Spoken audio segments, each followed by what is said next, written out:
Assalamualaikum warahmatullahi wabarakatuh. Salam sejahtera untuk kita semua. Sahabat Lira, apa kabarnya? Mudah-mudahan dalam keadaan sehat walafiat dan tentunya dalam lindungan Allah Subhanahu wa Ta'ala. Bertemu lagi dengan saya Abi dalam Bincang Sehat bersama Rumah Sakit Lira Medica, dan kali ini kita sudah kedatangan Dr. Riyandi Chandra Prayoga, betul ya dok ya? Iya, betul. Oke, kali ini kita akan membahas tentang seputar problem penyakit prostat.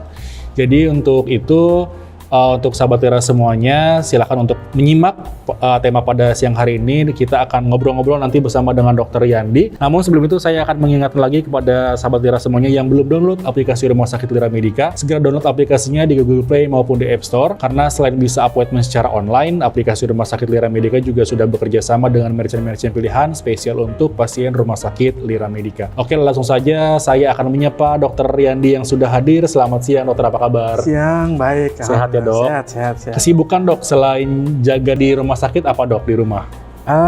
Jaga klinik, kemudian palingnya jalan-jalan. Jalan-jalan, oke.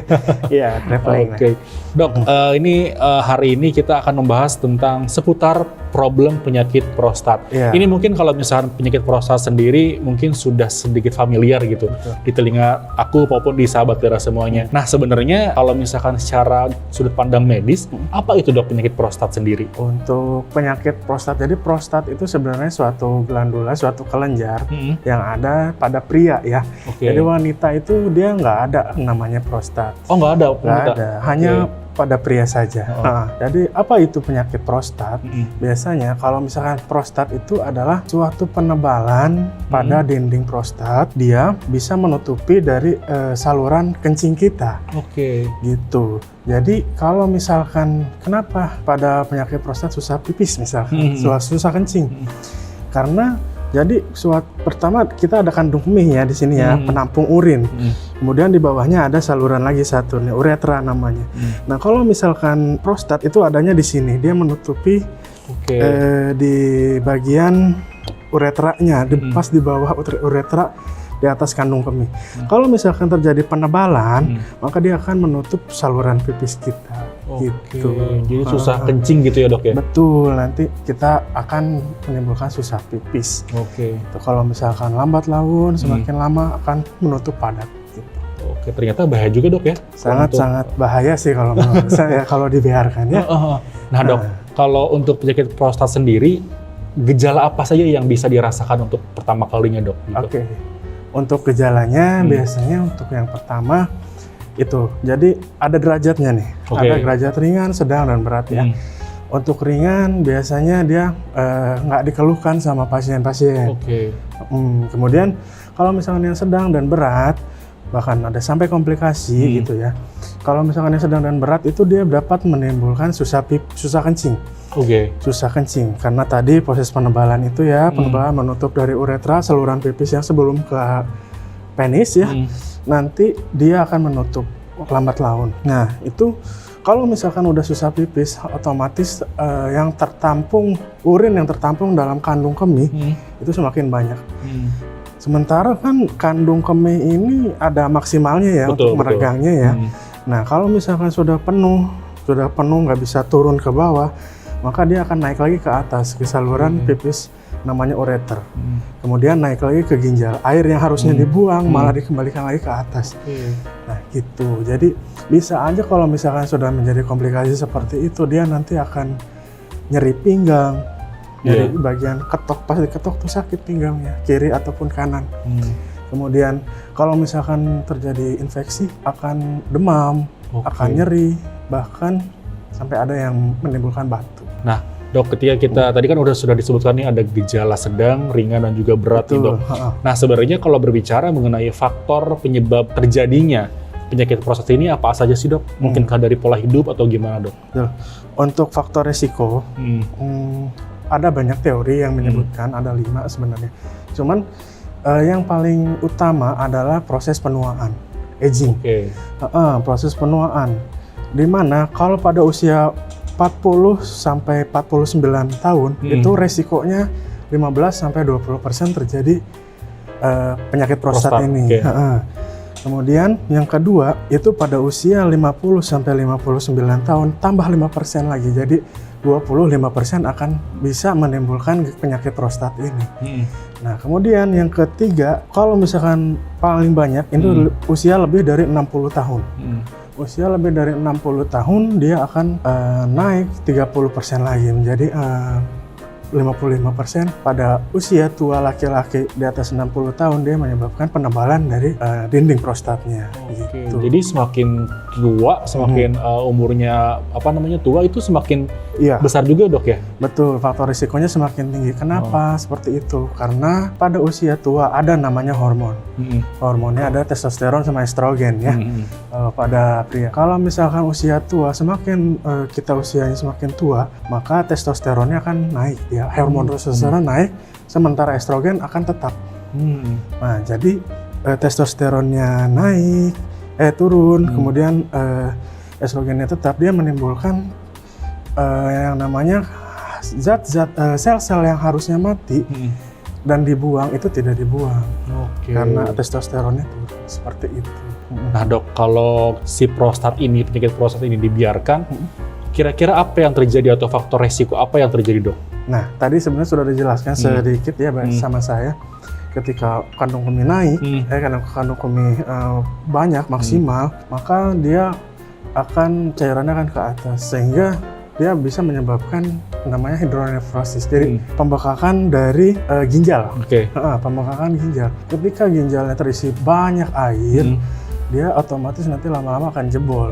Jadi yang harusnya fungsinya ginjal menyaring air yang bermanfaat dimasukkan kembali, disebarkan seluruh tubuh, yang tidak berfungsinya dibuang melalui urin, dia malah tidak bisa menyaring apa yang difungsikan untuk tubuh, misalkan kayak protein, misalkan kayak lemak gitu kan. Terutamanya bagian protein dia akan langsung keluar gitu, sehingga kekurangan albumin, kekurangan protein dalam tubuh.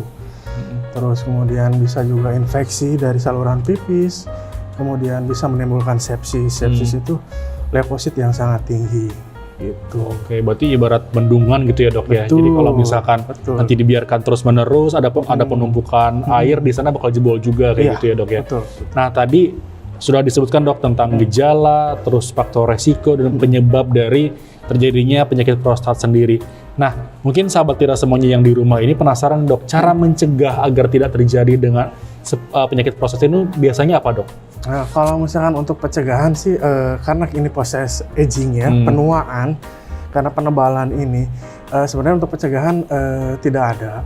Tapi alangkah baiknya jika pasien-pasien dengan keluhan pipisnya kurang puas, jadi pipisnya hanya menetes aja, harusnya mancarnya panjang, sementara cuma menetes di bagian sini gitu ya. Kemudian udah yang susah pipis, yang susah pipisnya tinggal sedikit tapi nggak bisa keluar lagi, sebaiknya langsung ke dokter urologi. Di kita juga kan sudah ada ya, dokter Adi spesialis urologi gitu sih. Oke, jadi baiknya kalaupun memang secara proses kencingnya tidak selancar dulu kayak gitu ya dok ya. Jadi memang penting sekali untuk konsultasikan ke pihak medis, apalagi ke dokter gitu ya, dan spesialis urologi gitu.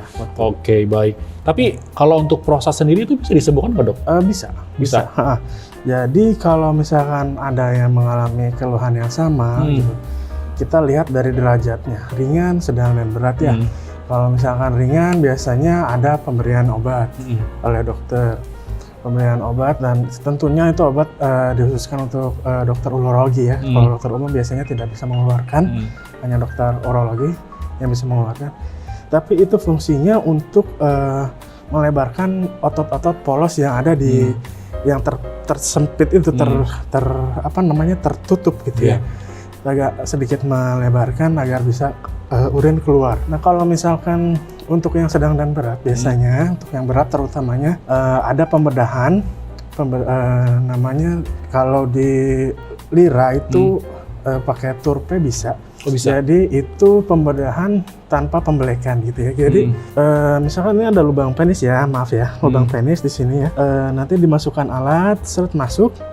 Nah, kalau misalkan ini maksimalnya nggak boleh lebih dari 1 jam pembedahannya. Jadi tanpa perlu dibelek, tanpa perlu disayat, ininya hanya lewat lubang penis, dimasukin alat, nanti ada airnya, kemudian ada alat pengupas pengerok dari hiperplasinya itu. Nah, nanti kemudian disedot lagi kotoran-kotoran dinding-dinding yang tebalnya itu tadi. Jadi tanpa luka sedikit pun kecuali di bagian organ dalam itu. Oke, jadi intinya dibersihkan gitu ya dok ya, si kerak-kerak yang di dalam kemaluan si pria ini dibersihkan biar nanti mungkin lancar lagi seperti itu. Iya, betul. Nah, mungkin dok, sahabat Lira semuanya atau ada tetangga atau keluarga nih yang mengalami penyakit prostat gitu dok, prostat gitu maksud saya. Terus tiba-tiba ingin ada tindakan nih ke Rumah Sakit Lira Medica. Nah, biasanya tindakan apa yang dilakukan oleh dokter dari awal sampai akhir gitu dok biasanya? Iya, pada pasien-pasien prostat, penebalan dari prostat ini, kalau misalkan ringan tadi ada terapi ya, kalau misalkan sedang dan atau ke arah berat, biasanya itu tindakan-tindakan operasi seperti turpe yang saya tadi jelaskan ya. Jadi tanpa perlu pembelekan kita bisa memasukkan alat ke lubang penis, dimasukkan, dibersihkan, dikerok-kerok, kemudian dikikis samping-sampingnya yang menghalangi dari saluran pipis ini sendiri, kemudian ditarik kembali. Dia tanpa disayat sama sekali, Pak. Oke, jadi aman gitu ya dok ya, jadi aman, tanpa ada sayatan, terus bisa dibersihkan seperti itu. Gitu. Betul. Nah, biasanya sih setelah itu dia udah bisa pipis normal kembali. Oke. Tadi nanti ada bladder training terlebih dahulu sebelum dicopot, nanti kan dipasang selang pipis ya. Selang pipis untuk keluar nanti kalau misalkan sudah bladder training, udah bisa latihan mixi, latihan kencing sendiri, nanti kontrol sih biasanya agak lama sih. Nah dok, ini terakhir dok, apakah di rumah sakit, tadi kan sudah disebutkan nih sama dokter ada satu layanan gitu ya? Betul. Nah selain itu ada layanan di rumah sakit Lira sendiri dok terkait dengan prostat gitu? Ada. Kita sudah punya dokter urologi, dokter spesialis urologi bagian dari alat mixi, alat pipis untuk melakukan tindakan prostat ini seperti itu. Oke, jadi kalau misalnya sahabat Lira semuanya nih yang punya tetangga ataupun keluarga yang mengalami penyakit prostat, segera konsultasikan gitu ya dok ya, di Rumah Sakit Lira Medica sendiri. Betul. Ada dokter Adi Bahtiar tambah spesialis urologi yang buka praktik dari hari Senin dan Kamis jam 8 sampai jam 11, juga jam 5 sampai jam 8. Ada juga di Selasa, Rabu, dan Sabtu di jam 8 sampai jam 11 dan Jumat di jam 5 sampai jam 8. Untuk informasi lebih lengkapnya bisa download aplikasi Rumah Sakit Lira Medica. Di sana ada jadwal dokter dan juga ada appointment secara online. Oke, Dokter Yandi, terima kasih atas waktunya tentang membahas seputar problem penyakit prostat. Terakhir dok, closing statement ataupun kesimpulan pada tema siang hari ini dok. Jadi penyakit prostat itu merupakan penyakit penebalan dinding dari prostat, terutama adanya pada pria ya, yang dapat menutupi saluran kencing dari pria. Jadi apabila ada keluhan seperti pipisnya hanya menetes atau pancarannya tidak jauh, kemudian bahkan sulit untuk buang air kecil, segera konsultasikan ke Lira aja, ke Dokter Adi spesialis urologi. Dan kita akan melayani semaksimal mungkin seperti itu. Oke, Dokter Yandi, sekali lagi terima kasih sudah mampir di Bincang Sehat Rumah Sakit Lira Medica. Sehat terus dok. Nanti mungkin kita akan bahas lagi di tema-tema menarik lainnya dok ya.